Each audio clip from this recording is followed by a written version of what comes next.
Bonjour et bienvenue dans l'Avant-Garde. Aujourd'hui, je suis avec Romain Derrien, cofondateur de True Cosmétiques et Fluide. Je suis hyper content de te recevoir, Romain. On se connaît un petit peu depuis quelques mois maintenant. Je trouve ton aventure avec True Cosmétiques et Fluide maintenant, du coup, hyper inspirante. Et on va parler pendant ce podcast de c'est quoi l'aventure d'un entrepreneur qui lance sa marque de cosmétiques et son labo. Et donc, sans transition, Romain, je vais te laisser te présenter un petit peu, toi, ton parcours, d'où tu viens et comment tu en es arrivé là. Ok, salut Nicolas, je suis ravi d'être avec toi aussi aujourd'hui à Paris. Ça fait quelques temps qu'on essaie de se voir, donc c'est cool qu'on arrive à le faire. Donc moi je m'appelle Romain, j'ai 30 ans et de formation je suis un vrai scientifique pur et dur, c'est-à-dire que moi après le bac je suis parti en prépa maths sup pendant un an. Et bon, je me suis rendu compte que le bourrage de crâne, c'était pas trop mon truc. Donc, je suis parti après sur la voie un peu plus classique, on va dire université, double licence, physique, chimie. Et à ce moment-là, je me suis posé des questions. Je me suis dit, qu'est-ce que tu veux faire? Parce que faire un master de chimie, une doctorat de chimie, ça mène pas forcément sur des choses très concrètes à l'arrivée. Et du coup, j'avais deux domaines qui m'intéressaient. J'avais le textile et la cosmétique, déjà. Le textile, c'était Roubaix, Lens. J'avais sans doute un mauvais avis de cette région-là. Et la cosmétique, c'est des régions peut-être un peu plus fun. Et du coup, j'ai contacté toutes les grosses entreprises de cosmétiques, L'Oréal, LVMH. Je leur ai dit de quelle école vous recrutez vraiment les profils. Et c'est comme ça que je me suis retrouvé en école spécialisée en ingénierie cosmétique. Donc ultra spécialisée dès mes études, mais scientifique de base. Et du coup, des expériences scientifiques, j'en ai eu pendant les études. Et je me suis retrouvé chez L'Oréal dans une première expérience un peu hybride entre la science et le marketing, parce que j'étais en competitive intelligence. Ok.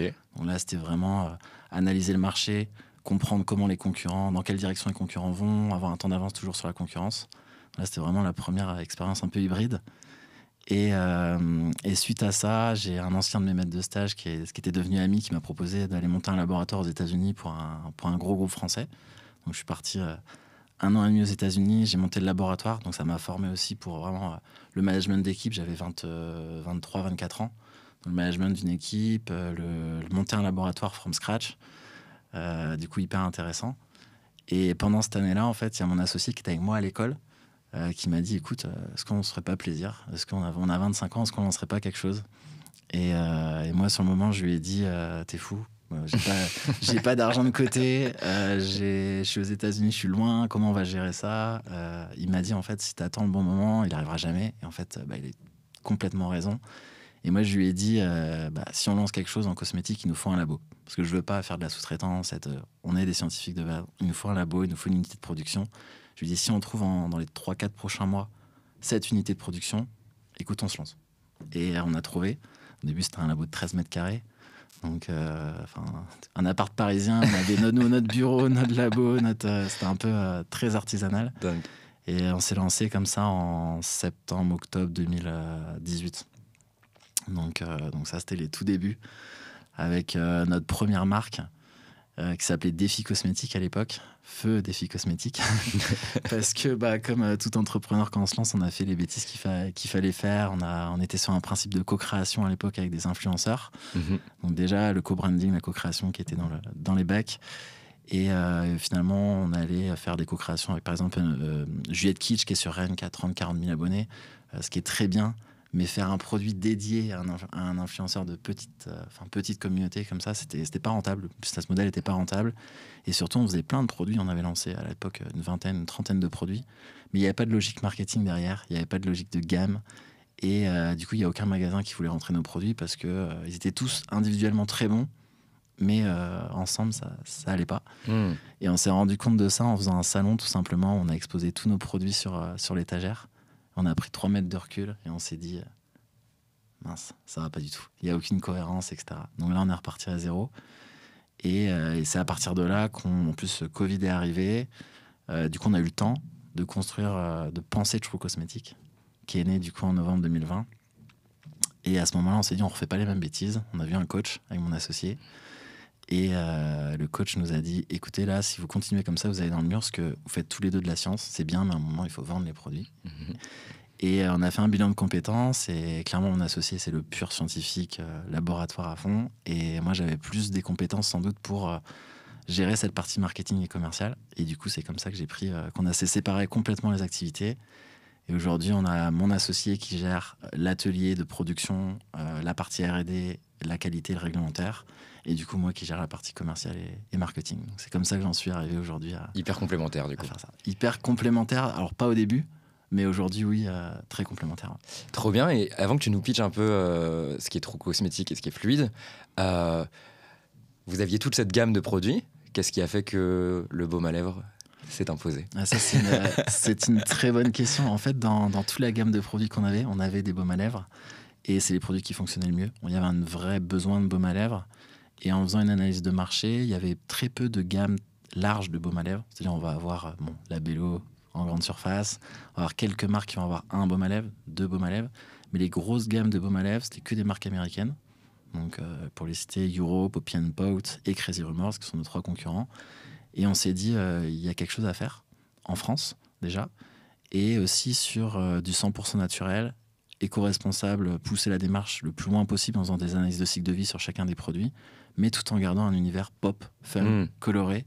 Parce qu'à l'époque, c'était un peu moins vrai aujourd'hui, mais à l'époque, en 2020, le naturel et le bio, c'était forcément des univers blancs, verts, assez fades. Et les gens associaient le naturel à ça. Et on s'est dit, non, on peut faire des produits hyper techniques, parce qu'on est des scientifiques, colorer un univers fun, et les baumes à lèvres, parce qu'il y avait un besoin sur le marché. Trop bien. Donc c'est de là que c'est parti, True Cosmétique. C'est intéressant. Et hyper cool d'allier finalement le côté, on pourrait dire, la science, on pourrait penser image pas très fun. Effectivement, le côté green, tu vois, je dis green, donc ça veut dire que vraiment associé au blanc-vert, et associer tout ça et se dire, en fait, ça peut être cool. Donner envie, avec des textures qui sont efficaces. Exactement. Etc. Et c'est vrai qu'on a travaillé pendant 7 mois, cette formule quand même, 7-8 mois.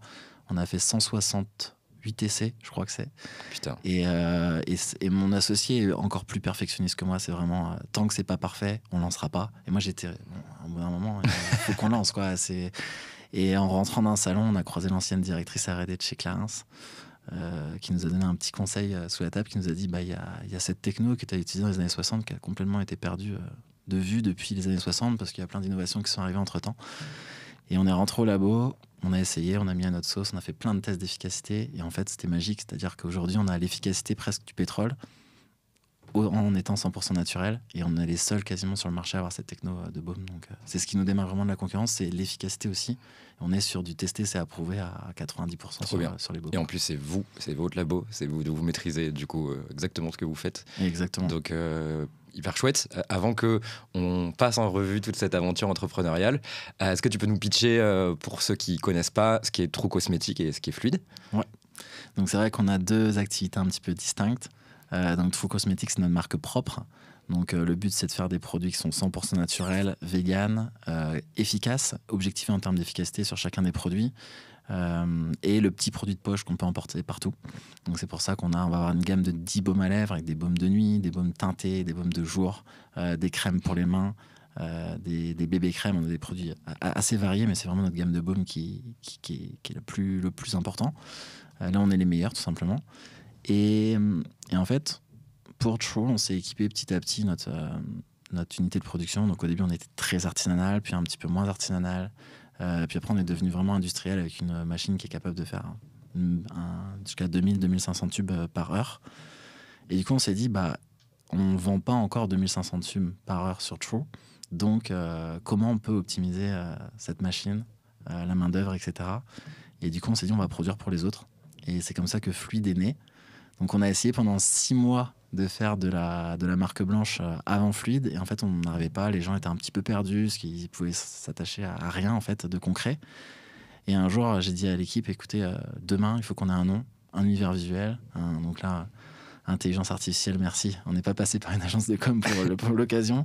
J'ai réuni tout le monde dans le bureau, en 18 minutes on avait un logo, une identité de marque, un univers visuel, et de là en 10 jours j'avais fait une quinzaine de devis, et en 3-4 mois là on est à 70-80 devis. Trop bien. Donc, et du coup Fluide, qui est notre laboratoire et qui propose de faire de la marque blanche à des entreprises de cosmétiques, mais à des entreprises diverses et variées comme par exemple des chocolatiers qui veulent créer leur gamme de cosmétiques, Ok. des marques de CBD, autres. Voilà. Donc concrètement, je veux faire un produit cosmétique vegan, éco-responsable et j'ai pas moi la possibilité de le faire, j'ai pas les connaissances, j'ai pas le et bah du coup je peux faire appel à Fluide pour qu'il s'occupe de De tout, De en fait, de tout de A à Z. On va s'occuper vraiment de la R&D si la formule n'est pas dans notre gamme standard, la production, le conditionnement, la logistique, le réglementaire, la qualité, parce qu'on est aussi formé sur la partie réglementaire et qualité, donc on gère vraiment tout de A à Z en interne. Et aujourd'hui, il y a 800 marques de cosmétiques qui se créent en France, donc il y a un énorme marché sur le domaine. Et notamment, il y a beaucoup d'étudiants d'écoles de commerce qui rêvent de créer leur marque de cosmétiques, qui sortent d'école et qui ont ni le laboratoire, ni les compétences scientifiques non plus pour le faire. Et du coup, nous, on essaie de les accompagner au mieux pour sortir leur Trop bien. propre marque, propre Trop produit. bien.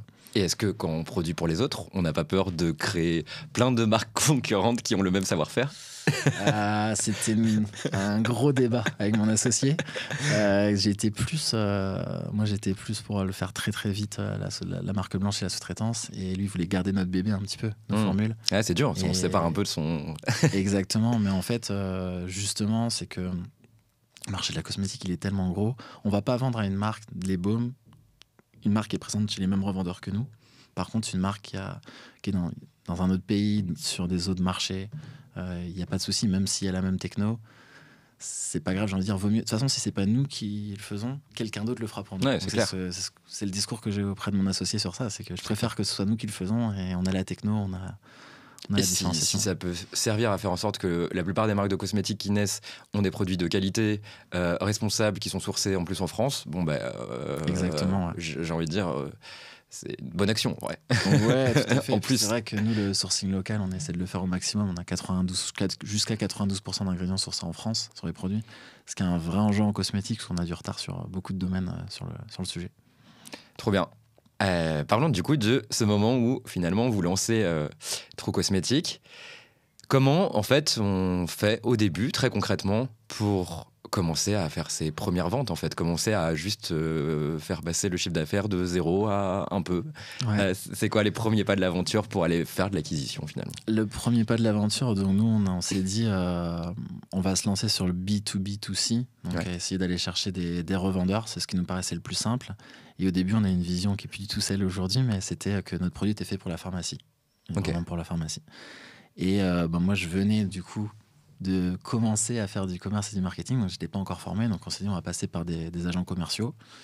Et on a trouvé des agents commerciaux dans plusieurs régions en France, et ça a très bien fonctionné les 3-4 premiers mois. Enfin, on était très contents, on a eu 140 acquisitions de pharmacie en 3-4 mois. Trop bien.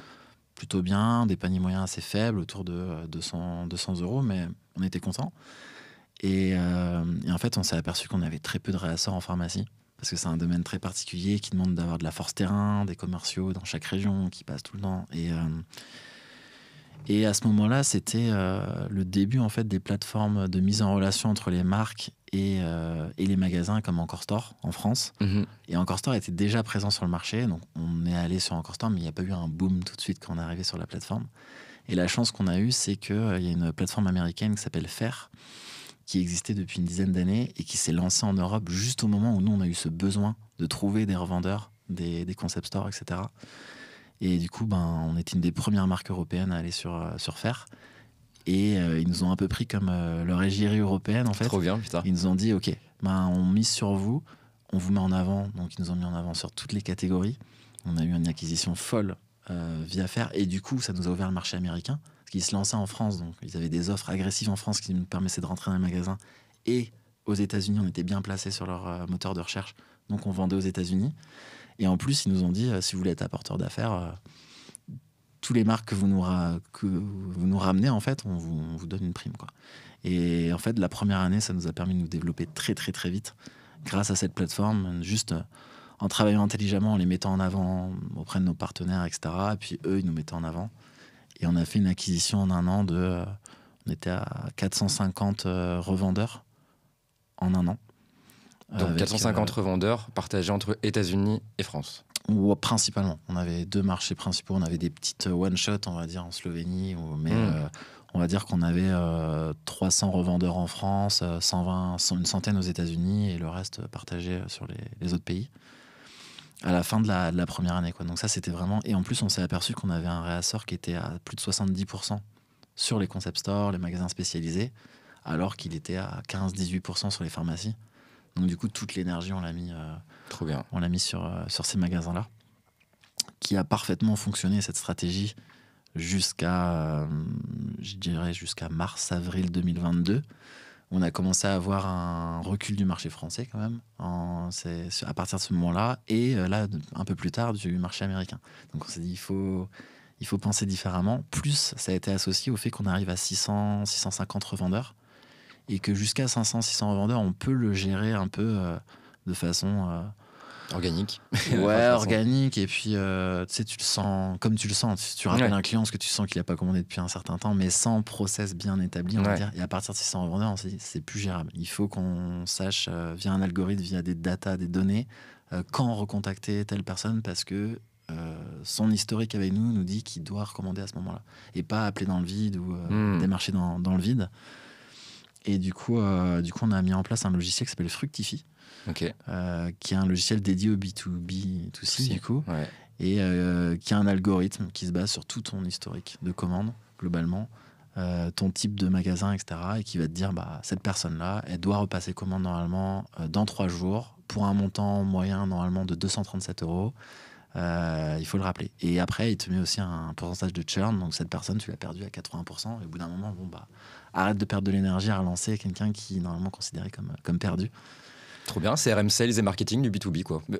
C'est exactement ça. C'est un CRM Sales vraiment spécialisé B2B. Et ça nous a vraiment bien aidé. Trop bien. C'est une boîte qui est hébergée à la station F, Philippe Pavillier, qui s'appelle Fructify. C'est vraiment, vraiment top.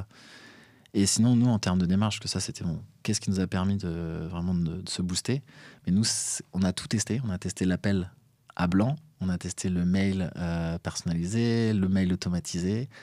Et les résultats étaient plutôt moyens. Enfin, je pense que les gens en ont marre de recevoir des mails, des appels assez classiques. Et du coup, on a mis en place un process, c'est gros process d'échantillonnage. On a des budgets d'échantillonnage, c'est plusieurs milliers d'euros par mois, mais parce qu'on sait que tester, c'est très souvent approuvé. Et on a mis en place de la vidéo personnalisée par email. On a testé plein de solutions de vidéo, des vidéos automatisées. Mais en fait, moi, quand je reçois une vidéo automatisée, je sais que c'est automatisé. Et je me dis que le prospect, c'est pareil. Sauf si c'est hyper bien fait. J'ai pas encore trouvé la solution. Je suis en bêta-testeur sur une solution actuellement. J'ai pas encore trouvé la solution. Je me dis, c'est vraiment personnalisé, mais automatisé. Et du coup, non, j'ai mis en place un process où ça me prend 4 minutes 30 entre le moment où je clique sur enregistrer une vidéo et le moment où j'envoie le mail avec le logo YouTube dessus pour que la personne clique. Donc, je peux en envoyer 12 par heure quand je suis un peu énervé. Et j'ai 18% de conversion. Donc c'est hyper rentable en fait. Et du coup, on associe et l'échantillonnage et la vidéo par mail. Et c'est là où on a vraiment craqué, je pense, l'acquisition B2B2C, en tout cas sur des marchés qui vont bien. On va dire sur le marché français, sur les 6 derniers mois, c'était plus compliqué, mais comme tout le monde, mais globalement, c'est hyper efficace. Et à ce moment-là, vous faites pas de direct to consumer. C'est-à-dire qu'en fait, en gros, là, tout ce que tu m'expliques, à ce moment-là, sur le B2B2C, est-ce que à ce moment-là, vous avez déjà de la vente B2C via un site e-commerce, mais vous êtes en mode, voilà, ça vivote, ou est-ce que ou est-ce que vous n'avez pas encore à ce moment-là le site e-commerce et vous l'avez en ligne de mire? On l'a dès le premier jour, le site e-commerce. Alors, on était passé par une agence de com, de qui on est très très content, une agence Briochine, qui nous a fait un super univers visuel. Et grâce à eux, je pense que c'est grâce à eux aussi qu'on est là aujourd'hui. Mais sur le site e-commerce, ils nous ont dit il faut partir sur un WordPress. Et nous, on avait déjà l'expérience du e-commerce un petit peu. On disait non, on veut aller sur un Shopify. Non, il faut partir sur un WordPress. Donc on est parti sur un WordPress qui était un site qui était magnifique. Et tout le monde nous disait il est super beau votre site, il est vraiment original, etc.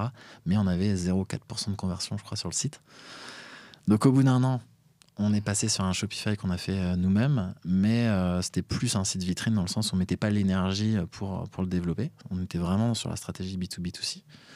Et petit à petit, on s'est dit, bon, on va passer par plein d'agences, SEO, SIA, sans trop réfléchir, on va passer par plein d'influences, plein d'agences pour développer notre site. Et en fait, au bout d'un moment, on s'est aperçu qu'on ne maîtrisait rien, On avait des coûts, je sais pas, on était à presque 10 000 euros par mois, un peu moins, mais de coûts d'agence en fait pour développer le site, et on faisait un chiffre d'affaires, on n'était clairement pas rentable. Et une fois que du coup que le process était bien ficelé sur le B2B2C, moi je me suis dit on arrête toutes les agences globalement et on va essayer de comprendre point par point. Donc le SIA, en fait on est à 26 euros de panier moyen, donc aujourd'hui on est sans doute pas rentable pour faire du SIA. Le SEO, ok, comment ça fonctionne, on utilise SEMrush, on commence tout juste mais ça commence à apprendre. L'email marketing avec Klaviyo, et ça c'est vraiment top ça. Et ça marche bien, je pense qu'on a vraiment compris la chose. Et en fait, du coup, on maîtrise globalement tout notre process. On est full organique aujourd'hui sur le site. Et on se développe petit à petit, sans pression, parce que le B2B et B2C et les revendeurs permettent de faire vivre l'entreprise sans que le B2C soit une pression, un besoin de résultat. La trajectoire est hyper intéressante parce que y a pas mal de marques avec qui je travaille où en fait ils ont commencé par de l'ADS, donc par de l'acquisition payante. Et petit à petit, voyant l'évolution des coûts d'acquisition, ont dû diversifier ensuite leurs canaux et finalement sont arrivés assez tard à faire du wholesale, à faire de l'organique. Et ce qui est hyper intéressant avec, je trouve, la trajectoire de True Cosmetics, c'est que finalement, vous avez fait l'inverse. C'est-à-dire, vous avez commencé par le wholesale, l'organique, et vous allez peut-être y venir un jour à faire de l'acquisition payante, je sais pas. Mais en tout cas, ce qui est intéressant, c'est que ça vous a quasiment constitué des bases hyper solides qui font que, à l'inverse de marques où en fait, c'est un peu... la peur d'être dépendant des canaux d'acquisition, vous, c'est un peu en mode, on utilisera ces canaux d'acquisition payants quand on aura besoin de faire pulser un peu. Mais on a bâti des bases solides où on est maître de notre destin. Ça, je trouve ça hyper chouette. Ouais, exactement. Moi, je prends l'e-commerce un peu comme un jeu aujourd'hui. Moi, je me forme en plus, au fur et à mesure. Donc, j'adore ça. Et il n'y a pas de pression sur l'e-commerce. Et ça, c'est plutôt chouette parce que c'est vrai que quand on est hyper dépendant aujourd'hui, je pense, de l'e-commerce avec les coûts d'acquisition, comme tu dis, qui explosent, c'est plus dur d'aller du jour au lendemain sur du B2B2C du coup et trouver des revendeurs que faire l'inverse. Donc aujourd'hui on s'amuse, ça se développe plutôt bien et c'est hyper intéressant. Et moi je me forme aussi tous les jours sur la partie e-commerce. Et j'adore ça parce que c'est de la data, c'est de la science aussi au final. Hein. C'est des stats, c'est de la data. Carrément, cool. back to science. Exactement.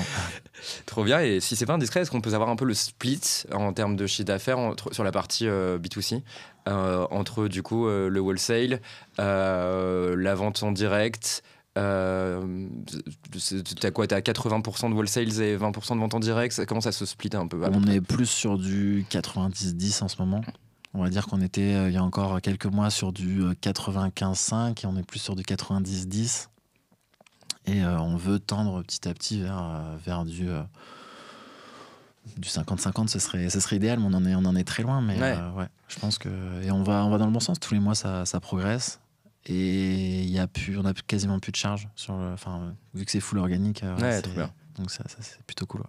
Et si tu le veux bien, je veux bien qu'on creuse un petit peu ces différentes parties parce qu'il y a un truc qui est intéressant dans le wholesale, c'est est-ce que tu arrives, en faisant de l'awareness sur ton produit via tes revendeurs, à du coup créer des ponts potentiels, ou en tout cas, j'imagine que c'est dur à matérialiser, mais créer des ponts potentiels sur ta vente en direct. Parce qu'il y a un truc qui peut être intéressant là-dessus, c'est à partir du moment où je couvre grande partie de territoire français, américain et tout, ça veut dire que du coup je fais de l'awareness de ma marque et donc tous ces gens-là sont des potentiels clients en direct. Est-ce que c'est quelque chose auquel vous pensez? Est-ce que ça se matérialise un peu ou pas? Alors c'est un vrai sujet. On arrive à le capter un petit peu sur les revendeurs en ligne parce qu'on en a quand même aussi pas mal, ou alors quand on fait des opérations de vente privée, on s'aperçoit que 2-3 mois après ça rebondit sur notre site. Donc ça c'est top, mais on n'arrive pas encore on l'a pas craqué en tout cas sur vraiment les revendeurs physiques. Donc on pense à plein de choses. Et notamment, tu m'as pas payé pour dire ça, mais on utilise Pongo depuis quelques mois. On en est super content. Et moi, j'imagine quelque chose qui se passe vraiment chez le revendeur, sous forme de mettre une roue en place chez le revendeur et réussir à capter les adresses email, faire de la rétrocession des gains gagnés au revendeur, enfin faire quelque chose pour arriver à capter les adresses mail et les numéros de téléphone des gens qui achètent nos produits en boutique et du coup de les ramener aussi petit à petit sur notre site internet, ou au moins pouvoir communiquer auprès d'eux comme on l'entend, et pas seulement comme le revendeur l'entend. C'est important qu'ils aient aussi toute cette culture d'entreprise, toute cette communication qui vienne directement de nous, même si après ils achètent chez le revendeur. Nous, au final, du moment que ça tombe d'une manière ou d'une autre dans l'entreprise, c'est pas grave, mais en tout cas qu'on puisse leur communiquer des choses, les sorties produits, tout ça. Donc c'est vrai que c'est quelque chose auquel on réfléchit. On a réussi à le faire en négociant durement avec notamment les ventes privées, mais avec les revendeurs, c'est en cours. Ouais, hyper intéressant ce sujet d'aller essayer de collecter de la data sur le consommateur final qui vient du coup acheter chez le revendeur. C'est un peu la même problématique qu'il pourrait y avoir si, genre, en gros, je veux créer de la visibilité sur ma marque en faisant un pop-up store dans un centre co et qu'en fait, j'ai plein de gens qui ont acheté mon produit comme ça de manière, je dirais, impulsive. Et en fait, bah, quel dommage parce que je peux pas continuer à leur parler. Et ce que je trouve aussi intéressant dans ce que tu dis, c'est que au-delà de finalement l'attirer à passer en direct, il y a aussi juste pouvoir lui parler, créer un attachement, propager les valeurs, l'ADN de marque, et continuer, enfin prolonger l'expérience True, quoi. Qu'elle se soit pas arrêtée à un achat comme ça chez un reseller, mais lui raconter petit à petit l'histoire et l'imprégner de l'histoire pour que ça devienne un client fidèle, quoi. Exactement, parce qu'il y a beaucoup de gens, je pense, qui achètent chez le revendeur parce qu'ils sont en vacances au ski, on est présent dans les stations de ski, ils vont acheter notre produit, puis derrière, certains ils vont même vouloir le racheter, ils vont même pas penser à aller voir en ligne, enfin aujourd'hui un peu plus, mais parce qu'ils l'ont trouvé dans ce magasin de ski, et pour eux il faut retourner au magasin de ski pour le racheter. Donc c'est hyper intéressant, et aujourd'hui on prend conscience, on aurait dû le prendre il y a bien longtemps, mais de l'importance de la base mail, de la base SMS. Moi, je me rappelle d'une histoire il y a 2 ans où on fait une entreprise qui n'existe plus aujourd'hui, on fait un concours sur Instagram. C'était un truc un peu particulier. Ils organisaient des concours sur Instagram et il y a 2800 personnes qui participent au concours. Et à la fin du concours, ils nous disent pour 80 €, vous pouvez récupérer les 2800 adresses mail. Moi, je me rappelle, je me disais à l'époque, ça me sert pas à grand chose parce qu'on n'était pas encore dans l'email marketing, etc. J'étais pas encore formé à ça. Et aujourd'hui, je me dis, mais 80 €, 2800 adresses mail de personnes qui ont participé à un concours sur mon Instagram, etc. Il y en a beaucoup qui mettent la carte directe. Ah, j'aurais même pas hésité. Même pour, je pense, beaucoup plus cher, je l'aurais fait. Et c'est quelque chose qu'on prend conscience au fur et à mesure. Et aujourd'hui, on est en train de vraiment de construire cette base mail, cette base SMS. Et c'est hyper important, comme tu dis, et pour la communication. Et puis pour faire vivre le e-commerce et le site internet, parce qu'on s'aperçoit qu'aujourd'hui c'est 38% de nos revenus qui est issu de l'email marketing. Avec le peu d'adresses mail qu'on a, on se dit que si on en avait 10 fois plus, ça serait carrément. Ça serait intéressant. Carrément, ce qui me permet un peu de creuser là-dessus. Tu parlais de Klaviyo tout à l'heure. Tu en vois déjà les bénéfices de ces workflows marketing que tu mets en place aujourd'hui ? Ouais, tout à fait. Comme je dis, c'est 38% de nos revenus en ligne, donc c'est hyper intéressant pour nous. C'est ce qui fait aussi que du coup le site il est complètement rentable, même si c'est des volumes assez faibles pour le moment, il est très rentable. À la fois les flows et les newsletters. On est en apprentissage toujours. Des fois il y a des petits couacs parce que on le fait nous-mêmes, on n'est pas des experts de l'email marketing, même si on se forme. Moi, je prends une formation en ce moment, formation avec Kevin Dufresne, là, qui est plutôt bien faite sur l'email marketing. Et on en voit déjà les retombées, alors que je dirais que ça fait depuis 4-5 mois qu'on s'y est vraiment mis, quoi. Trop bien, trop bien. Et je complète ma question avec la partie organique. Tu disais que vous étiez un peu au début sur la partie SEO, mais sur la partie organique, production de contenu, comment vous vous comportez pour essayer de faire de l'awareness sur les réseaux et après, on y viendra peut-être après, mais comment du coup vous essayez de ramener ensuite ces followers vers votre site ? Ouais, alors là, on est en train de mettre en place une nouvelle stratégie sur les réseaux. C'est Thomas Salik, qui est un de mes mentors digital, qui m'en a parlé, mais il a complètement raison. C'est plutôt que faire de l'UGC, il y a quand même assez tendance en ce moment, c'est plutôt faire du customers content, en fait, en demandant à ses consommateurs de faire ses clients de faire des vidéos qu'on va poster au fur et à mesure sur nos réseaux. Et en fait, ça pousse le client à partager après en story et dans son réseau parce qu'il est content en fait d'apparaître sur l'Instagram de la marque, et on s'aperçoit que sur ces publications-là on capte des gens qui sont complètement en dehors de notre réseau Instagram et qui génèrent en plus des visites sur le site. Donc ça c'est vraiment un moyen, parce que Instagram aujourd'hui ils vivaient, mais ils nous rapportaient pas directement, très peu sur l'e-commerce. Et là, on s'aperçoit que ça fait que 2 vidéos qu'on a fait, c'est tout nouveau. On a reçu plein de vidéos de clients, donc on en a pour encore des semaines devant nous. Et ça génère en fait de la visite et plein de personnes qui sont pas dans notre réseau, qui nous connaissent même pas. Donc voilà, ça, on est en train d'essayer de le développer. Pardon. J'ai oublié ta question du coup. Il n'y a pas de souci. On parlait du coup de l'organique, les différentes stratégies que vous avez, notamment en termes de création de contenu. Donc tu me parlais d'Insta. Sur le SEO, tu me disais que vous étiez au début. On est au tout début, ouais. On est il y aura du blog bien sûr, mais par exemple quelque chose qui est très intelligent, qui fait très bien typologie, qui fait très bien andro-cosmétique aussi, c'est faire une page par ingrédient. Et c'est tout bête, mais en fait, nous, on s'est aperçu qu'on a quelques pages d'ingrédients aujourd'hui sur le site et ça nous rapporte beaucoup de visites. C'est pas les pages qui convertissent le plus, parce que c'est plus des pages informationnelles, les gens vont se renseigner, mais l'air de rien, par ricochet, ça ramène de la visite aussi qualifiée et puis des ventes. Et du coup, c'est des choses tout bêtes, mais faire du contenu scientifique sur chacune des matières premières, on est capable de le faire parce qu'on maîtrise absolument toutes les matières premières. Et c'est des pages, c'est assez facile de se placer sur Google sur ces pages-là. Sur ces pages-là, il y a très peu de concurrence. Ouais. Donc, c'est ça qui est intéressant d'ailleurs sur la cosmétique, c'est qu'en faisant effectivement du contenu sur des sujets assez pointus, des matières, des matières qui composent le baume à lèvres par exemple, c'est vrai que j'imagine que tu vas te positionner sur des endroits où en fait il y a un no man's land de contenu, quoi. Ouais, c'est ça, tout à fait. Même sur la cire de candélia qu'on utilise par exemple, qui est assez commune quand même en cosmétique, mais on arrive à générer entre 100 et 150 visites par mois rien que sur la cire de candélia, qui est une des matières premières de nos baumes à lèvres. Et du coup on se dit que la stratégie ce serait de faire sur chacune des matières premières. Ouais. Après, déjà on a revu tous nos pages produits, on a revu ce qu'il y avait plein de choses. Voilà, on est en train d'optimiser petit à petit le site, essayer de faire des remises sur quantité pour augmenter le panier. Enfin, il y a plein de choses qu'on est en train de mettre en place actuellement. Donc, c'est un peu du test and learn aussi. On teste une application ou une solution pendant 2 mois. Ça marche pas. Pongo était en test, on va dire, depuis 3 mois. C'est validé. Donc, non, mais à chaque fois, c'est notre méthode, quoi. On fait 2 mois de test et on en tire les conclusions en fonction des données qu'on a.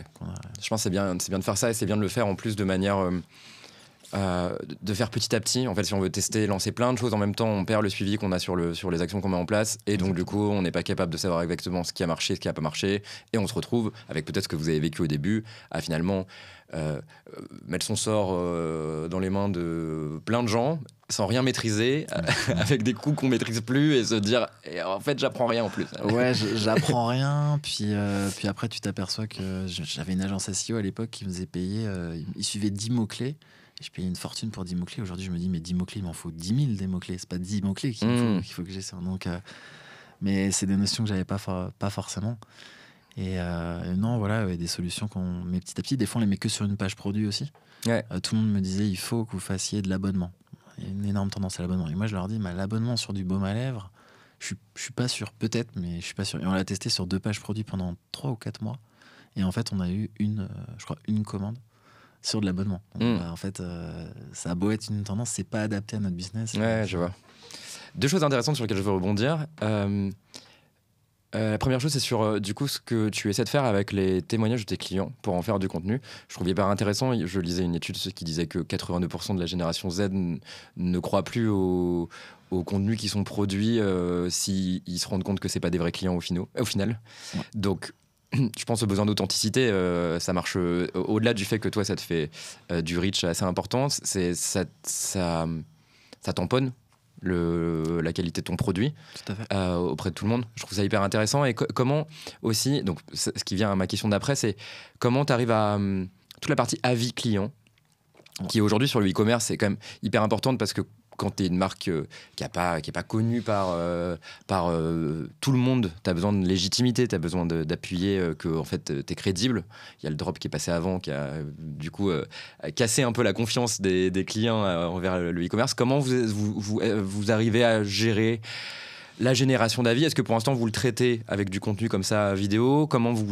C'est quoi la réflexion que vous avez autour de ça et l'enjeu qu'il y a autour? Nous on travaille depuis le début sur le site, on travaille avec Judge Me. Ouais. Donc c'est pas les leaders du marché, je pense. C'est plus Trustpilot les leaders du marché. Bon, c'était lancé avec JudgeMe et on reprochait justement à JudgeMe de pas avoir de page comme Trustpilot. Tu tapes True Cosmetic Trustpilot sur Google, aujourd'hui tu trouves rien. Et en fait JudgeMe a mis en place cette page, donc ça c'est top. Du coup on peut mettre maintenant sur le site comme Trustpilot, on a 636 avis ou quelque chose comme ça aujourd'hui. Et on va essayer, on va te demander, on a des flows en fait de récupération d'avis qui sont en place. Parce que c'est hyper important et on peut au bout d'un moment on va même donner des remises à la personne pour laisser un avis parce on prend conscience que la vie c'est important et pendant des mois on en a eu très peu et aujourd'hui ça tourne plutôt bien. Je dirais qu'on a tous les jours on a des nouveaux avis sur le site, on en a 600 aujourd'hui, donc je pense que c'est plus la quantité qui bloque. Par contre, quand on a un lancement produit, ça nous est arrivé de faire des campagnes d'avis. On était passé par des agences à l'époque où on envoyait 50 échantillons à des consommateurs. Et en contrepartie, devait laisser un avis. Mais nous, voilà, c'est soit on acceptait tous les avis, soit on refusait tous les avis. On pouvait pas trier après, le bon avis, on va le garder, le mauvais avis, on Ouais, le je garde comprends. pas.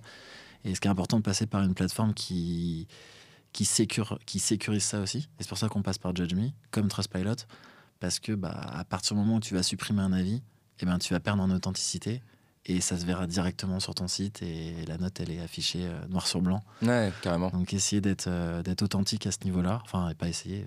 C'est un mauvais avis, c'est un avis et c'est important. Il faut le...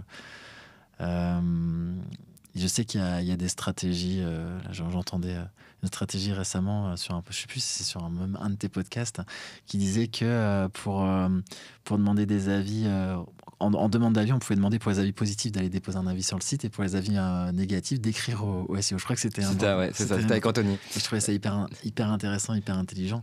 Nous, on essaie de personnaliser au maximum les messages aussi et je préfère recevoir un mail avec quelqu'un qui est très déçu et discuter avec lui que recevoir un avis sans avoir pu argumenter, etc. et comprendre pourquoi cette personne est déçue, quoi. Je redis l'anecdote de Anthony si vous n'avez pas vu le podcast. Du coup, Anthony qui est au marketing de l'hôtel parisien de 25 Hours, où en fait, du coup, ceux qui ont...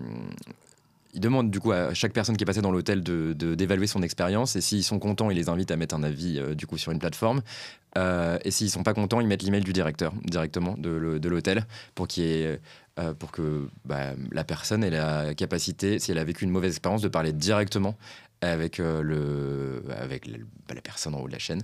Et effectivement, c'est intéressant parce que ça crée une proximité forte.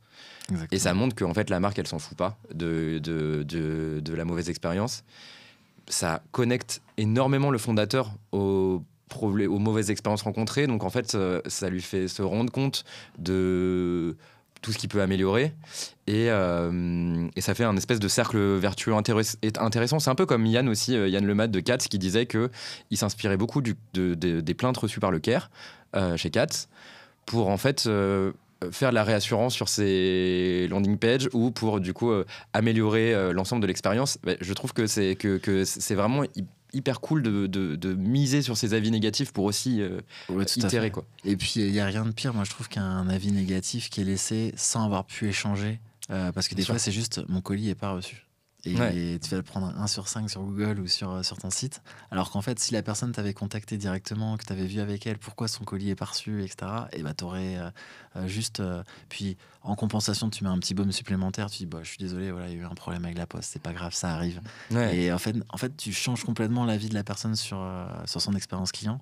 Alors que si l'avis il est laissé tel quel, t'as plus ton mot à dire et c'est dommage, et la personne elle est déçue et puis toi t'es déçu aussi parce que t'as reçu un avis qui est pas forcément justifié des fois, qui peut tout à fait l'être mais qui l'est pas forcément, du coup ça peut être frustrant. Ouais, carrément. J'aimerais que du coup on se dise maintenant un petit peu, on va parler peut-être un peu plus de ton day-to-day. Donc si je récapitule, True Cosmetic, l'aventure commence avec du B2B2C que vous arrivez à structurer petit à petit. Vous commencez à mettre un peu d'énergie sur le e-commerce. Et du coup, on est aujourd'hui. Et aujourd'hui, du coup, si je dis pas de bêtises, depuis janvier, il y a aussi une nouvelle branche qui se crée, qui est Fluide. Est-ce que tu peux nous parler un petit peu de ça ? Ça me semble hyper important parce qu'en fait, vous passez de B2B2C à du B2C à du B2B. Ouais. Comment on gère tout ça? Comment on gère tout ça? C'est le gros sujet du moment. Et surtout, on passe de deux business models qui sont juste complètement différents. On va dire que sur True, on reste quand même des artisans de la cosmétique, j'ai envie de dire. Donc, c'est des paniers moyens à 230 €, une forte marge en cosmétique et souvent des paiements à 48 heures. Et des plutôt petites productions, enfin, à taille humaine. Et on passe sur Fluide, donc marque blanche, donc panier moyen à 15 000 €, une marge beaucoup plus faible. Et des paiements des fois à 6-10 mois. Donc du coup, c'est de la gestion différente, c'est des enjeux différents, on passe presque industriel, d'artisan à industriel. C'est hyper intéressant à la fois, hyper challengeant, mais il faut structurer. Donc aujourd'hui, on a une équipe déjà de 3 personnes en général qui sont à l'atelier, donc vraiment production, qualité réglementaire, supervisée du coup par mon associé. Et au bureau, moi je gère plus du tout True Cosmétiques, enfin de très loin. Je supervise, on va dire, mais j'ai un commercial export, j'ai une commerciale France, et on a un photographe vidéaste aussi qui est en temps plein avec nous pour la création de contenu en permanence, parce qu'on en a besoin pour tous les sujets, que ce soit pour Fluide, pour True, pour le e-commerce, les revendeurs. Et du coup, moi je me concentre vraiment sur Fluide. Donc la gestion des prospects Fluide, et c'est tout nouveau. Et jusque-là, j'avais pas encore utilisé la puissance de LinkedIn en démarchage, parce que mes prospects True, ils sont pas sur LinkedIn, ou très très peu. Et en fait, mes prospects Fluide, ils sont à 90%, on va dire, sur LinkedIn. Donc je suis reparti dans du test and learn. Est-ce qu'il faut automatiser les messages? Est-ce qu'il faut moi-même aller chercher mes posts? Je me suis mis à poster depuis quelques mois, 2-3 fois par semaine, parce que chaque post, ça va me ramener 1 ou 2 prospects. Tous les mois, j'ai 7-8 prospects globalement qui viennent en organique naturellement, donc c'est top. Trop bien. Et je suis vraiment sur... ma journée aujourd'hui, c'est la prospection sur Fluide et me faire plaisir 2 heures par jour sur le e-commerce. J'ai envie de dire, non, mais c'est vraiment C'est ça. ton petit jeu vidéo. Non, mais c'est vraiment mon jeu vidéo pour, ok, aujourd'hui, comment je peux optimiser, etc. Et tu vois les résultats tout de suite. Mais par contre, ma vraie mission, c'est de développer Fluide. Ça se passe très très bien, on est ravis. Là, cette semaine, on a signé contrat en Bulgarie, sur la pharmacie en France. On a des prospects qui viennent de partout. On voit que la demande, elle est... En fait, on n'a plus de problème de génération de prospects. C'est vraiment le problème de conversion, de priorisation aussi des prospects. On est rentré d'un salon en mars, on est rentré avec 232 prospects. Donc, je sais pas si t'imagines, mais gérer 232 prospects sur des contrats à 15 000 € de moyenne. Et du coup, on s'est un peu perdu, on s'est un peu noyé. Donc, forcément, il faut mettre les process en place, il faut essayer de mettre des algorithmes en place aussi pour prioriser les prospects en fonction de quel type de produit ils veulent, quelle taille d'entreprise c'est. On sait qu'avec les grosses entreprises, ça va être beaucoup plus long que des fois ou inversement. Et du coup, il y a tous ces process à mettre en place et ce travail à faire, mais qui est passionnant parce que c'est un nouveau métier presque. Mais ouais, hyper intéressant. Et c'est top. Et là, je teste Wallaxy aussi. Je sais pas si, pour automatiser que tu connais, pour automatiser sur LinkedIn. Voilà, à voir, ça apporte ses fruits. Ce que je trouve hyper intéressant, c'est que j'aime bien la phrase que tu dis, on passe quasiment d'artisan à industriel. Et c'est aussi intéressant de se dire que du coup, effectivement, les prospects que tu vas chercher sur le e-commerce, ça n'a rien à voir avec les prospects B2B que tu vas chercher. Et le fait que tu communiques sur LinkedIn, du coup je suis pas mal tes posts, c'est en fait tu es en train de commencer à faire du personal branding, tout simplement. Exactement. Et ce personal branding, en plus, je sais pas si c'est ce que tu vas faire, je pense qu'il est même réutilisable sur le B2C. Il y a Alex, du coup, dans le podcast où on parlait des réseaux, qui disait que c'est hyper important pour les gens, en fait, de voir les coulisses des entrepreneurs qui ont créé la marque où ils achètent les produits, dans ce besoin de proximité, d'authenticité entre eux. Donc en fait, ce personal branding, je pense qu'il peut servir à plein de choses, et parce qu'en fait je pense que tout le monde, que ce soit un prospect B2B, un prospect B2C, a envie de voir les coulisses, a envie de savoir avec qui il va travailler, quoi. Ouais, tout à fait. Et c'est vrai que c'est quelque chose qu'on faisait beaucoup à un moment donné. On avait un photographe vidéaste qui adorait en plus les réseaux, qui montrait plein de choses en interne, et qu'on a un peu oublié cette année. Parce qu'on reste une petite équipe, on peut pas tout gérer. Et moi, personnellement, les réseaux sociaux, ça me gave. À part LinkedIn, je prends du plaisir quand même sur LinkedIn, mais Instagram, TikTok, c'est pas trop mon dada. Et c'est vrai que du coup, ça a été un peu oublié, mais t'as raison. C'est hyper important d'utiliser aussi ce contenu-là même les contenus de l'atelier, montrer, même mettre dans des flows d'email marketing, dans les flows de bienvenue par exemple. En deuxième, troisième mail, leur montrer les locaux, comment on fait les produits, c'est hyper important, on le fait pas aujourd'hui et je pense qu'il y aurait matière à faire. Ouais, carrément. Je trouve que je te rejoins. Des fois, on fait tous un effort pour se dire bon, il faut que je fasse du personal branding. Je suis pas forcément hyper à l'aise avec le fait de le faire, mais Alex disait un truc à son podcast. Il disait que des fois, on surinterprète l'effort que ça demande, et des fois, il suffit de se filmer, ou même pas forcément de se filmer, de filmer quelques coulisses de sa vie d'entrepreneur. Et ce que disait Alix, c'est qu'en fait, à partir de un contenu, tu peux en faire 10, et que finalement, en fait, ça demande pas des fois, ça demande pas forcément l'effort qu'on pense de produire tout ce contenu. Tout à fait. Surtout que j'ai tendance à noter mes idées toujours. J'ai toujours une douzaine d'idées de posts prêts à faire. Ça, c'est trop bien. Mais, et je pousse aussi, je sais que vous le faites chez Pongo et je trouve ça hyper intelligent, à qu'il y ait plusieurs voix qui postent sur LinkedIn. Je sais que Scalesia le fait beaucoup, vous le faites aussi. Et ça donne de la force et ça montre aussi différents aspects de l'entreprise, de la culture d'entreprise, parce qu'il n'y a pas que le CEO, il y a aussi les autres personnes qui postent. Ouais. J'encourage mon commercial export à le faire. J'encourage mon associé à le faire. Il me le promet depuis 9 mois, mais si tu regardes Ludovic commence à poster sur LinkedIn, c'est important, je pense que ça vienne de plusieurs voix. Je pense aussi, nous c'est un travail effectivement de longue haleine qu'on a eu du coup dans la team grosse, d'essayer de pousser l'ensemble des gens de la boîte à poster. Ça a mis un peu de temps. On a été beaucoup inspiré par Com, aussi du coup une agence qui fait où il y a un peu tous les gens de l'agence qui sont incarnés. Ils ont tous le même branding sur LinkedIn, on les repère direct. Et effectivement, ce qui est intéressant, c'est qu'on a vraiment très vite vu les résultats de ça. En démultipliant les prises de parole sur LinkedIn, la lead gen a totalement changé. Parce que, en fait, quand tu as 15 voix qui postent des contenus, ça demande un effort qui est beaucoup plus dilué. Et donc tu fais 15 fois plus de contenu, mais en fait c'est dilué parce qu'en fait chaque personne poste un contenu par semaine.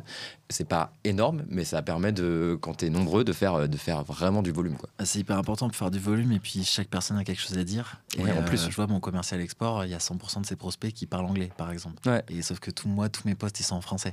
Et j'ai pourtant pas mal d'anglais dans mon réseau LinkedIn. Donc je me dis, si lui il postait en anglais pour parler à ses prospects aussi, et puis carrément. Ce serait hyper intéressant. Et puis en plus, ça valorise chaque personne, quoi. C'est-à-dire qu'en fait, c'est aussi une manière de valoriser son travail en se mettant en avant. Et donc, c'est chouette. Donc, comme quoi, ça a aussi du bon. Tout à fait. J'aimerais bien parler de quelques trucs parce que ce que j'aime bien dans ce podcast, c'est que du coup, on parle de lancer. Je dirais sa marque de cosmétiques from scratch, mais je pourrais dire lancer même du coup son labo et sa marque de cosmétiques from scratch. Et donc du coup, j'aime bien demander aux entrepreneurs s'ils devaient revenir en arrière et recommencer l'aventure, quels sont les trucs qu'ils feraient différemment. Un peu, tu vois, les choses où tu te dis putain, là on a déconné, et si je refaisais une boîte, je le ferais différemment. Et après, on en parlera peut-être un peu après, mais les grands enseignements que tu as tirés pour l'instant de ton aventure entrepreneuriale. Moi, il y a 1000 enseignements, j'ai envie de dire, parce que l'entrepreneuriat, j'ai tendance à dire, c'est de la gestion de crise.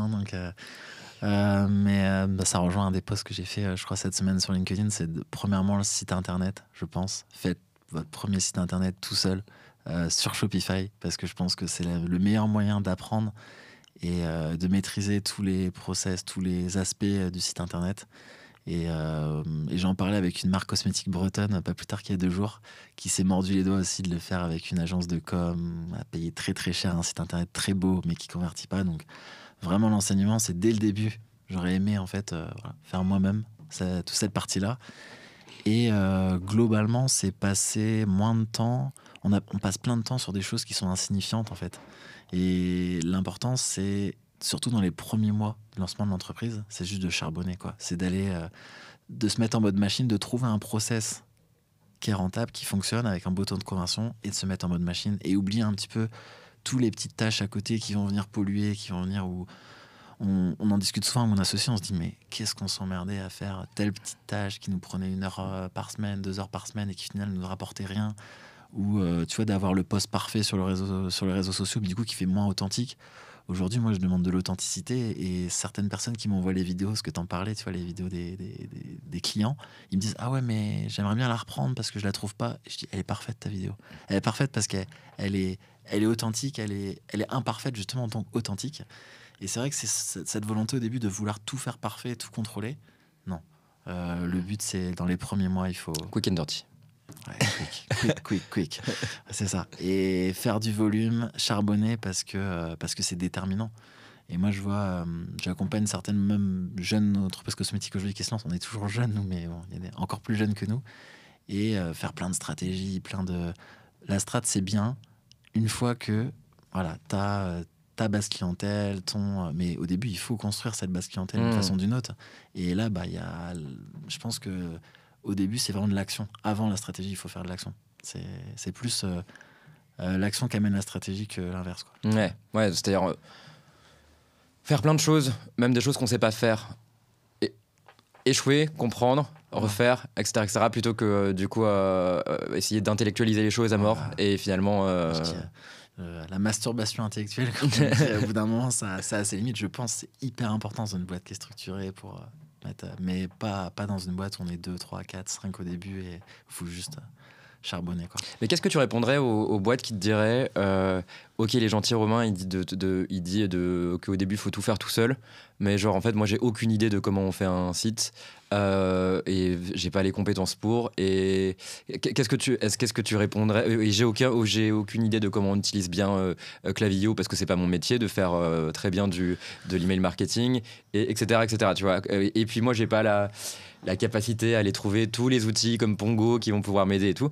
Tu vois, qu'est-ce que tu répondrais à ces gens? Moi, je pense qu'aujourd'hui, il n'y a pas d'excuses parce qu'il y a tellement de formations. Et je parle pas des formations payantes, je parle même des vidéos YouTube. Il y a tellement de vidéos YouTube, il y a tellement de podcasts pour se former. Il y a 4 ans, quand nous, on s'est lancé, c'était principalement du contenu anglais. Il y avait le contenu, mais il était principalement anglais. Aujourd'hui, il y a tellement de contenu, de formation, je pense qu'il n'y a plus d'excuses pour pas vouloir, en tout cas, essayer de le faire, tu vois. Mais moi, j'avais ce discours-là il y a 4 ans, quand Thomas Salik, justement, qui était sur FootyCase et OMyCase, donc des coques de portable qu'il faisait à l'époque, il avait 5 ans de moins que moi, et il me disait, mais fais tout seul, arrête de passer par une agence, apprends, il y a plein de vidéos et tout. Et je lui disais, ouais, mais moi, je sais pas faire, je suis un scientifique, je suis pas un... Et en fait, il avait trop raison, sauf que au début, t'as pas forcément cette vision-là, et aujourd'hui, moi, je peux que... Il n'y a pas d'excuse, il y a trop de contenu partout, et tu peux même travailler en écoutant un podcast, en te formant et en le testant. Et franchement, Shopify, j'en ai fait quelques-uns, et même si c'est pas le plus beau des Shopify, notre Shopify, il fonctionne très bien, et il est fait par un mec qui connaît rien en e-commerce de base et en code. Il n'y a pas besoin de savoir coder, il n'y a pas besoin de savoir... je pense que la clé, c'est le contenu. Et si j'avais un conseil, c'est embaucher un photographe, pour une marque de cosmétiques, un photographe vidéaste très vite. Ouais. Parce que la clé pour avoir un site qui convertit, et même une image de marque, une belle image de marque, c'est du contenu, quoi. C'est c'est du contenu vidéo, propre partout. Exactement. Et surtout qui s'actualise, que les gens ils veulent de la nouveauté en permanence. Ouais, c'est intéressant ce que tu dis, parce que on pourrait se dire bon, c'est un anti-agence, mais en fait c'est pas ce que tu dis, parce que ce que tu dis, c'est en essayant de faire soi-même, on monte en compétence sur 1 milliard de sujets, on les comprend, on en comprend les enjeux, on en comprend les problématiques, et donc du coup on devient un entrepreneur plus, qui s'élève et qui est capable du coup d'avoir une vision périphérique et hyper large des différents sujets et de leur compréhension. Exactement, et en fait l'important c'est de comprendre, et après de prendre la décision, je gère moi-même ou je sous-traite. Aujourd'hui, tu vois, je comprends le SEO. Il y a 2 ans, je comprenais pas le SEO. Donc je passais par une agence qui me gérait 10 mots-clés par mois. Aujourd'hui, je comprends le SEO, mais j'ai conscience que ça va prendre du temps. J'ai conscience que j'ai pas forcément toutes les compétences pour le gérer. Donc là, je suis prêt aujourd'hui. Alors, je vais avoir des mails d'agence SEO, mais je suis prêt à sous-traiter une partie de mon SEO, complètement. Mais parce que j'ai compris. Ouais, t'as compris les enjeux. Les enjeux, donc je pourrais aussi échanger avec l'agence sur mes besoins, et que j'étais absolument pas capable de le faire il y a 2 ans. Ouais. Donc c'est plus maîtriser pour pouvoir prendre des décisions cohérentes. Et c'est maîtriser pour pouvoir peut-être un jour mieux déléguer. Ou en disant, genre, j'ai compris les enjeux, je sais que concrètement, je fais moi-même, mais là, je peux pas aller plus loin, j'ai atteint un plafond de verre. Du coup, je le délègue, mais en fait, j'ai pu briefer le prestat avec qui je travaille. Exactement, sur en fait tout ce que j'ai compris, tout ce que je pense être mes problématiques et mes enjeux, et donc du coup il y a des chances que le taf il soit Ouais, ils sont En adéquation. en adéquation, ouais, tout à fait. Parce que quand je suis passé par l'agence SQ, ils m'ont dit, ça serait bien qu'on aille voir tel mot-clé. Moi, ça me paraissait complètement à côté de la plaque, mais en même temps, je me dis, je ne maîtrise pas le SEO, donc il a sans doute raison, Ouais. le mec en face de moi. Et aujourd'hui, je me dis, mais qu'est-ce qu'on est bête d'avoir fait ça, tu vois. Mais c'est le fait d'avoir mis les mains dans le cambouis aussi qui me permet de dire ça aujourd'hui, quoi. Hyper intéressant. Et du coup, pour aussi se galvaniser de trucs positifs dans ton aventure entrepreneuriale, quelles sont les choses dont tu es le plus fier aujourd'hui? Le plus fier, déjà, c'est d'être encore là, premièrement, parce que quand je te disais qu'il y a 800 marques cosmétiques qui se créent par an en France, au bout de 3 ans, il en reste même pas 50. Donc aujourd'hui, on est toujours là. Et surtout, moi, ce que je suis le plus fier, c'est je m'éclate. Je m'éclate. C'est qu'au bout d'un moment, je me suis aperçu que la science, c'était bien, mais je ferais pas ça toute ma vie. Et je pouvais me poser des questions en mode, sur comment je vais rebondir, tu vois. Et aujourd'hui, en fait, ça ouvre tellement de portes. Et je sais pas où je serai dans 5 ans. True Cosmétique, pas True Cosmétique, on aura revendu ou pas. Mais je sais que je pourrais rebondir sur quelque chose où je m'éclate. Toujours à la frontière entre de la science, parce que je suis quand même un scientifique de base, et du marketing. C'est ce côté, on est là, on a une belle marque. Une marque en plus où les gens ils les testent, ils approuvent. Donc ça fait toujours plaisir, parce que quand t'es toujours dans le doute de ce que va penser la personne, c'est... Ouais, carrément. Là, on est hyper confiant. On manque en visibilité, on manque en notoriété. Donc il y a plein de sujets, il y a la presse, il y a plein de sujets encore à développer. Mais non, je pense qu'on peut être fier d'où on est aujourd'hui. Et surtout, on s'est rendu compte que True était difficilement scalable. Et le fait d'avoir créé Fluide, ça ouvre des perspectives qui sont... c'est génial. Ça vous fait un autre levier de croissance. Donc, exactement. Et un levier de croissance qui est à la fois plus risqué, mais beaucoup plus fort. Beaucoup plus fort que True, où une marque, ça se développe petit à petit. Et voilà. Tu disais qu'une des fiertés, c'est d'être toujours là. Ça me fait un pont parfait pour la dernière partie de ce podcast sur, selon toi, qu'est-ce qui fait que... en tout cas, qu'est-ce qui va faire que des marques vont réussir à survivre? Et d'ailleurs, je pourrais même d'abord te poser la question, comment tu expliques qu'autant de marques ne sont plus là? C'est dur comme question.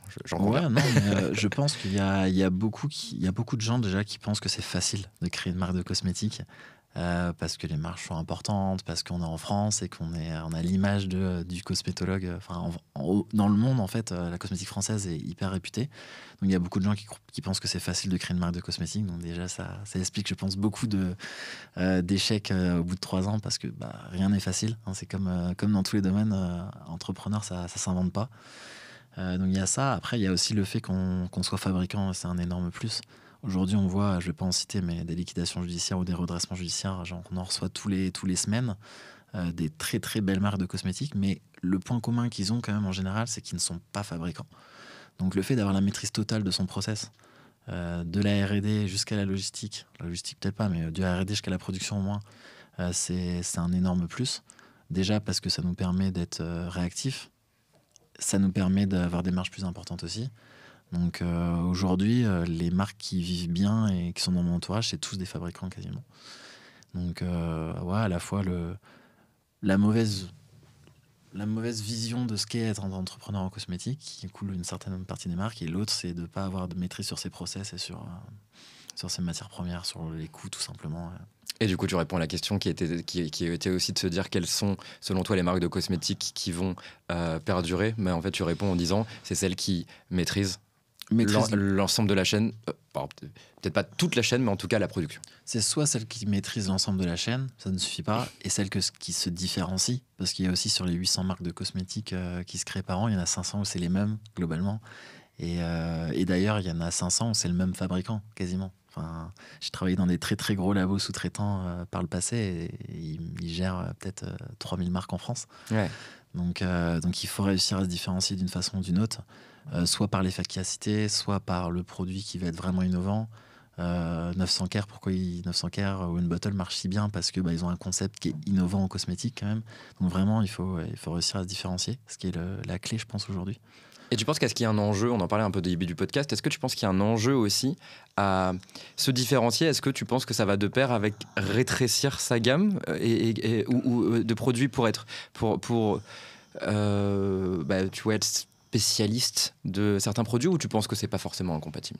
Alors, Je pense que les deux sont possibles. Mais nous, par exemple, pour prendre notre cas, on était en énorme salon à Bologne en mars et on avait amené tous nos produits et on s'est aperçu que 99% du temps, on n'a parlé que des baumes à lèvres. Parce que c'est la gamme qui attire, parce que c'est là où on se différencie de la concurrence, c'est là où on a une technologie innovante. Et les gens, certains nous ont dit, mais pourquoi vous n'êtes pas resté que sur les lèvres? Il y a plein de choses à faire sur les lèvres. On a du baume scrub, du baume SPF, du baume... Il y a plein de choses à faire. Et en fait, du coup, on est en train de revoir la stratégie pour potentiellement recentrer vraiment sur les lèvres, être hyper spécialisé sur cette technique qu'on maîtrise, quoi. Ouais, en fait, c'est intéressant parce que du coup, ce que tu dis, c'est de se dire, ok, j'ai mon produit phare, ce qui fait vraiment le cœur de ma marque, mais ça n'empêche pas qu'il n'y ait pas une gamme large parce que du baume à lèvres peut découler plein de branches, Tout à fait, je dirais de produits différents, en fait. De produits différents. Et donc, du coup, ça n'empêche pas, du coup, d'avoir quand même un nombre de produits qui est assez large, mais en fait, qui sont tous de près ou de loin reliés à ton produit phare. Exactement. Et nos concurrents américains, en fait, sont restés que sur les lèvres. Et Euro, ils ont peut-être 70 produits. Poppy & Pop, pareil, une 40-50 produits. Et nous, c'est vrai qu'à un moment, on s'est dit, on a eu des demandes sur les crèmes mains, mais crèmes mains, t'en as combien sur le marché? Et c'est très difficile de se différencier, en fait, sur une crème main. Les bébés crèmes, c'est pareil. Ouais. Alors que les baumes, eh ben, on a cette différenciation-là. Et je pense que c'est important de se différencier. Et ça te permet en plus d'être focus un peu sur, tu vois, on parlait de création de contenu, de SEO. Si tu as aussi ton produit phare, tu peux aller aussi te focus, plutôt que diluer ton énergie, tu peux aller te focus sur aller taper tous les mots-clés qui sont liés à ça, plutôt que te diluer et te dire, ah putain, mais en fait j'ai tellement de produits, ou en fait j'ai tellement de mots-clés à taper que je vais pas aller vraiment creuser un mot-clé et aller le chercher, quoi. Ouais, tout à fait. Bah, tu vois, j'ai fait une analyse la semaine dernière de mes taux de conversion par page sur mon site internet. C'est vrai que je prends pas le temps de le faire forcément souvent. Et sur les pages baume à lèvres ou True Moche, tu vois, on est toujours entre 3 et 6% de conversion. Sur les pages crème main, on est peut-être à 2%, et sur la page bébé crème, on est peut-être à 1,4%. Parce que c'est dur d'acheter du make-up en ligne en plus. Et là, on se dit, mais en fait, l'énergie, il faut la mettre sur les baumes à lèvres. Il n'y a pas à hésiter. Hyper intéressant. Est-ce que, avant qu'on finisse, est-ce que y a des marques qui t'inspirent, ou des ressources ou des gens qui t'inspirent au quotidien, et où tu y trouves des insights intéressants? Ouais, bon, en cosmétique, c'est aussi un de nos concurrents, l'air de rien, sur Flynn, mais c'est Boris Le Goffik de Andro Cosmétique, qui est impressionnant, parce que nous, on les a vus au tout début, ils sont créés après nous, avant True, mais après la boîte.